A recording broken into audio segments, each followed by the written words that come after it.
Hey, let me ask you something. Sure, ask away. It's just, with everything that's happened with you and your family, it's a whole hell of a lot to process. I wanted to make sure you're holding up all right. Yeah, I'm alright. Huh. You're a tougher nut than I thought. Tougher than I was. Took me a long damn time to get a feel for this place. Thank goodness I found Diamond City. It's got its flaws, sure, but it beats the hell out of anywhere else in the Commonwealth. Of course, when I took up there back when, people were just as scared of the Institute as they are now. Maybe more. The massacre of the CPG was still pretty fresh in people's minds at that point. And folks were still losing sleep over the broken mask.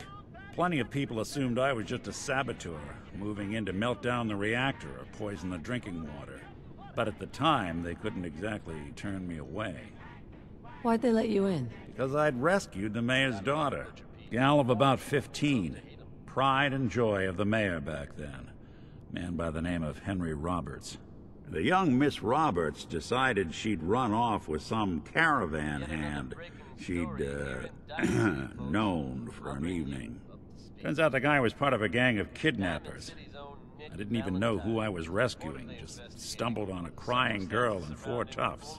I took her home and the mayor dubbed me a hero, offered me a place in town. Lots of folks protested, said I was a spy, but he wouldn't have it. Taking up in the city was tricky at first, but I never tried to hide what I was, and people seemed to warm to that. Was it hard, settling in? Yeah, they sure didn't make it easy. I started off doing the jobs no one else wanted. I got more banged up being Diamond City's handyman than I ever did living out in the ruins. But I guess folks never forgot I rescued the mayor's daughter, so they started coming to me when people went missing.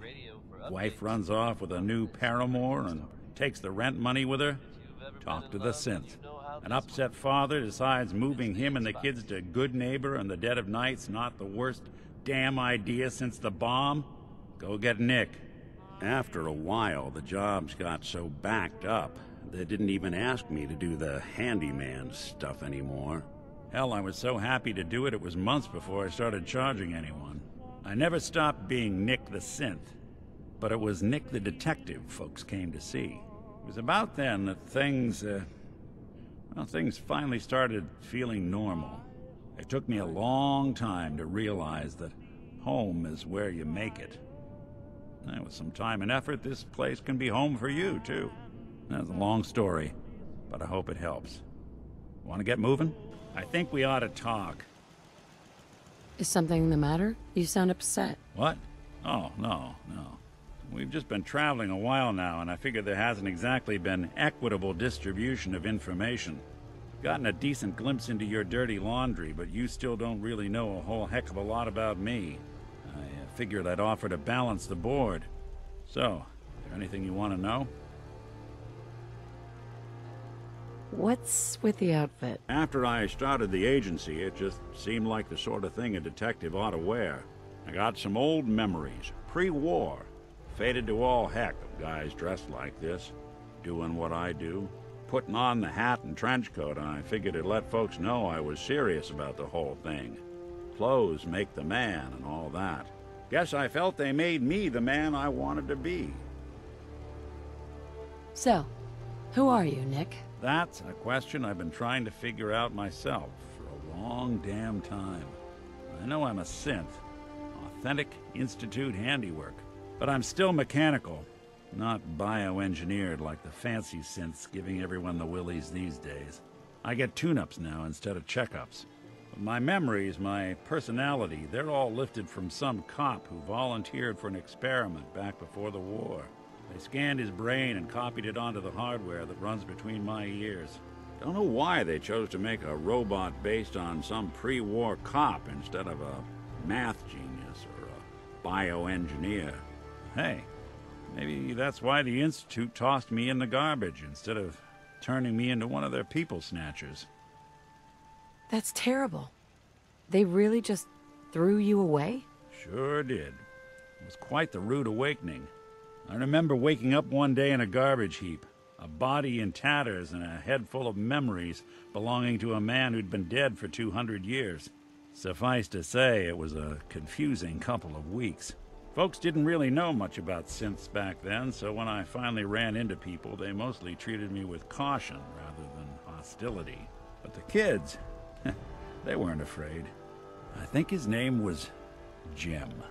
The first person to actually speak to me after I got the boot from the Institute. My first human contact in this world. Grilled me for an hour. Once they'd seen I wasn't going to hurt anyone, the other folks in the neighborhood came out to ogle the mechanical man. It eventually turned into a pretty swell soiree. The local mechanic even gave me a once-over, free of charge. Those people, they treated me like a human being.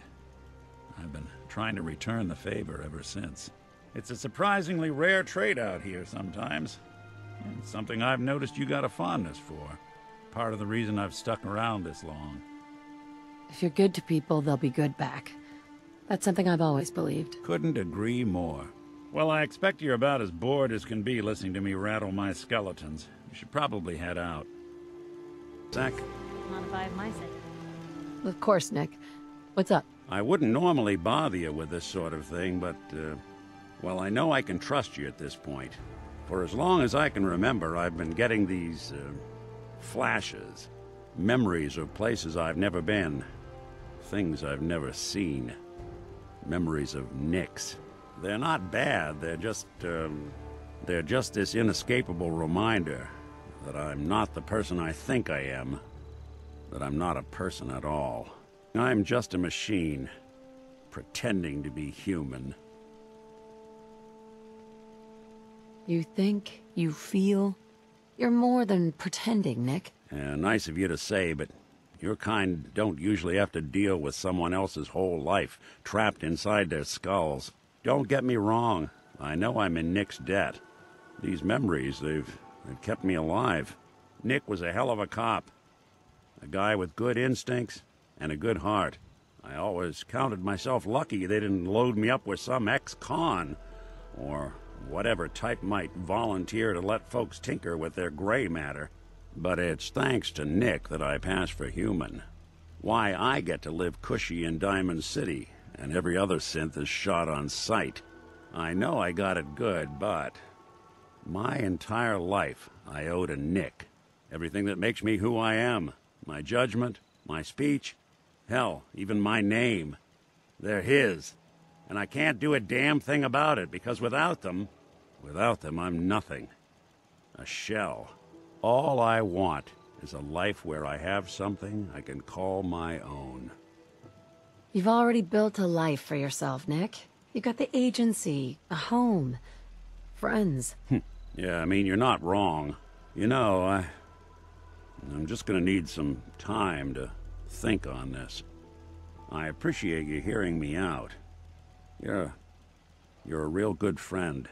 Thanks. Hey. There's something you need? Any chance you've rethought helping me close out some Nick Valentine history? Sure thing. What's the case? Well, this one's straight out of the archives. Once upon a time, in the land of Boston, there lived a king of organized crime. Eddie Winter. He was a bad man who did a lot of bad things. Hurt a lot of innocent people. But he knew the end was coming. So he sealed himself inside a personal shelter, located underneath a sub-shop he used as a headquarters. Eddie Winter was from my time.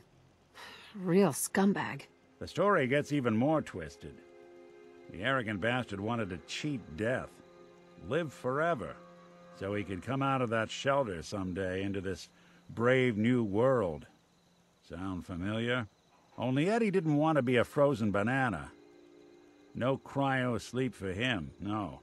He invested his money in some sick, crazy radiation experiment. You've really done your homework on this guy. I have.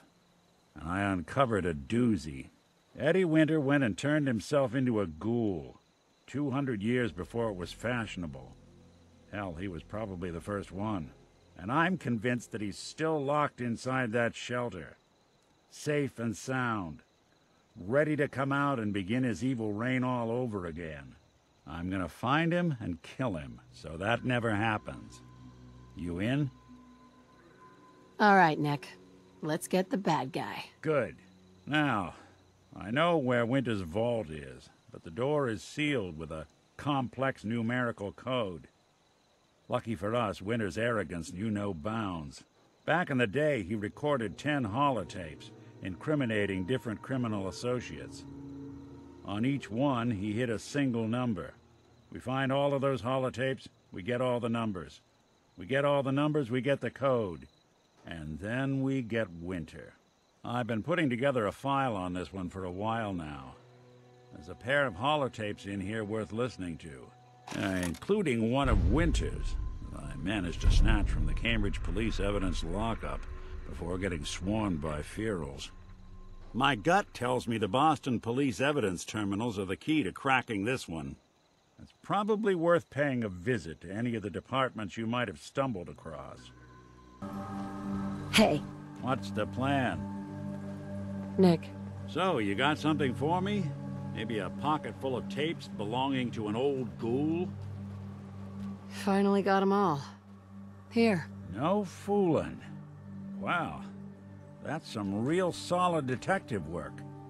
They're older than dirt, but they've got Eddie's paw prints all over them. These are the real deal. And they've still got the code pieces in them. Let me run them through the old processor. Got it. 19553728406. That old thug's holed up in Andrews Station. Now, let's go bring down Eddie Winter.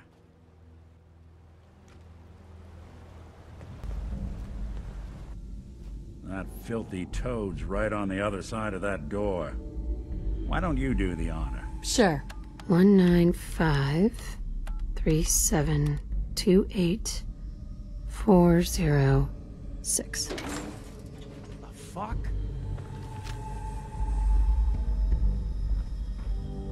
Who the fuck are you? Hey, it's all right. I'm just passing through. Passing through? A secure underground bunker? Just how the fuck did you get... No. No way. Not after all this time. Don't tell me you actually cracked my code. In the holotapes? Well, hey. It's only been, what? 200 years? Well, look. I'm not sure what you thought you'd find. Gold, jewels, the secrets of the universe. But you get me. One guy. A ghoul, I guess you'd call me. Just living, surviving, and what I got, you can't have. That code? It was a joke. I just wanted to prove how dumb those feds were. Turns out, pretty dumb. So take your asses someplace else. I'm not going anywhere until I get what I came for. Yeah? And what's that? And who are you, huh? You look kind of familiar. But what are you, some kind of robot? Is that what it's like out there now? A world of robot overlords? I knew it. The name's Valentine. Nick Valentine. Remember me? Valentine? The cop? Is that who you're supposed to be? Sorry, pal, but you ain't Nick Valentine. You're just some kind of, machine. You killed my fiancée, Jennifer Lands. There's some crimes even you can't get away with, Winter. Your fiancée? You mean Valentine's fiancée? Pretty girl. A shame what happened to her. But hey, you? Or, you know, the real Valentine? He should have backed off when he had the chance. But what gives, Robot Man? Why do you even care? Some girl gets whacked 200 years ago, and you come into my home acting like a hot guy? Christ, look at you. You're not even alive. Then I guess I'm in good company. Your funeral. Yeah. Hell yeah. We're done here. There's one more thing I've got to do. I wouldn't mind the company if you wanted to tag along.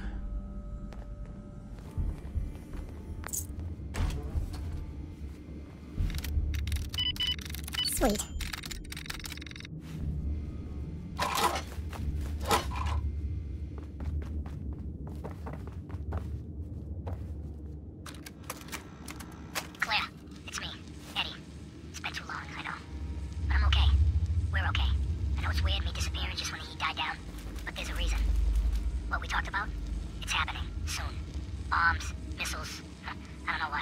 but the end is coming.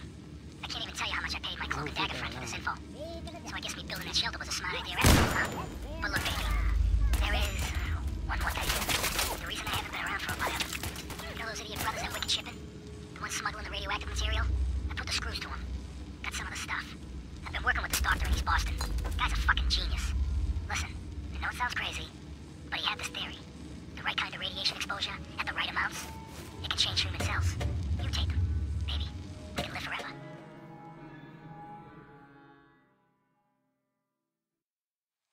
Yeah, I know. It could kill me. I'm willing to chance it, but I can't risk losing you. So I'm the guinea pig. Good to know I've got someone I can rely on watching my back. But don't worry. I'm fine. More than fine. I feel great. Amazing, even. This is it. I think this crazy shit's really working. 200 years ago. Eventually, this war will blow over. And when it does, I'm gonna walk out into Boston and pick up where I left off. I'm gonna own the future. I'm assuming you'll be dead by then, of course. But let's not dwell on the negative. All I know is So look, you come to the sub shop tomorrow night. Eddie'd You still and I will be go into the alive. shelter together. Seal it up and wait for the big kaboom. Just You might want to prepare yourself a little. Mentally and such. I look a little different now. But love is only skin deep, right? I'm glad I could help. It seems like it meant a lot to you. You don't know the half of it. Winter was it. The only reminder left of the original Nick Valentine. The last proof, outside of some long-lost Institute archive, I was ever just a mechanical copy of some cop from a bygone era. I'm not sure how to feel. Don't you see, Nick? You're finally free. There is no other Nick anymore. Just you. I wish it was that easy. But it's not. Because I was Nick Valentine. I had his memories, his fears, all that poor bastard's hope. I remember getting the call to head to some lab in Cambridge to get that neurotrans whatever. And the next thing I know, I'm in a trash heap. My family, my home, my entire life gone. Then I discover all those things that they weren't even mine. Everything I ever was belonged to Nick. I'd hoped with winter gone, the last hint of that old world snuffed out, I could finally be free. But being out here with you, what I finally realized after all this time was that taking down Winter, it wasn't about Nick or Jenny or even you or me. It was about justice. About doing what's right. And that act of goodness, that's ours. All the good we've done, that's ours. And ours alone. And even if that's the only thing in this world that I can ever claim as mine, not Nick's, not the Institute's, but mine, then I can die happy. And none of it would have ever happened if it weren't for you. I'm not sure I'll ever be able to thank you for that. You don't have to, Nick. We're friends. This is what friends do. You can't stop being noble now, can you? Well, come on then. We're not helping anyone standing around here. Yeah, that is if you're still interested in traveling together. I wouldn't blame you if you wanted some time on your own after all this. Of course. Let's do it. Glad to hear it. Come on, let's get out of here.